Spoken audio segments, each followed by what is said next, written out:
İndiki uşaqlar və gənclər onu tanımır. 40 il əvvəl qoyulan heykəli isə hələ də çoxunda sual yaradır. Məzarı belə olmadığından həmin abidə onu unutmağa qoymayan yeganə nişanə sayıla bilər. Müsəlman şərqində ilk qadın nazir, ictimai-siyasi xadim, dünyada ali məhkəmə sədri olmuş ilk qadın Aynə Sultanova. Mənim təəssüratım bacımın, qardaşımın acı taleyləri ilə sıx bağlıdır. Ümumiyyətlə bizim ailənin taleyi minlərlə Azərbaycanlı ailəsinin taleyini oxşuyurdu. Əlbəttə, hafizəmdə şirin xatirələr də var. Amma bunlar lap kiçik vaxtlarımdan bağlıdır. O gənc yaşlarında siyasətə qoşulub, sonradan Aynə Sultanovanın jurnalistlik, publisistlik fəaliyyəti başlayır. Bu dövrün tarixinə və o dövr fəaliyyət göstərən insanlara ilk növbədə bunların əqidə adamı olduqlarını mütləq nəzərə almaq lazımdır. 1895-ci ildə dünyaya gələn Aynə Sultanova gənc yaşlardan etibarən siyasi proseslərin içində idi.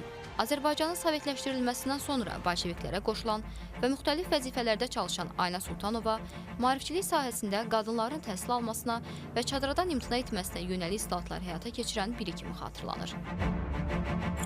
Aynə Sultanova ki, sonra özünü həsr eləmişdi bu sosialist ideyalar, marxizm ideologiyasına və təbii ki, bu Aynə xanım bu marksizm, leninizmin nəzəriyyəsindən elə də xəbəri olan adam deyildi. Çox gənc idi.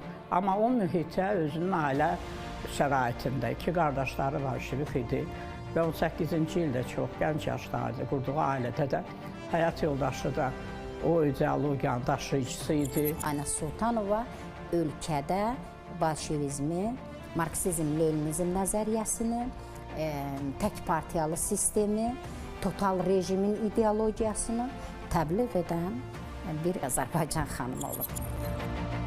Mənbələrdə olsun, heç bir çətinlik, ölüm məni qorxutmur deyərək Komünist Partiyasına daxil olduğu vurğulanan və sona qədər ona sadiq qalan Aynə Sultanova siyasi mübarizəni yalnız təşkilatçılıqla deyil, həm də mətbuat vasitəsilə aparırdı. Aynə Sultanovanın taleyi isə daha bir cəhətdən maraqlıdır ki, o çox gənc yaşından bu ideologiyanın Azərbaycanda bir simvoluna çevrilir.